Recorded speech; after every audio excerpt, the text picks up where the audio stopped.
Hello friends, good morning to all. देख सकते हैं एसएससी के ईआर वेबसाइट पे एक नोटिस आया है। चलिए देखते हैं ये नोटिस क्या है।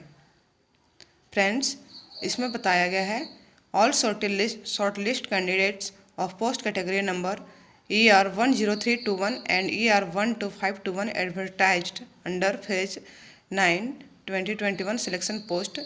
Duration of the typing test will be 20 minutes in English Hindi for 2000 key depression ±5% on computer instead of 15 minutes as mentioned in the e admit card.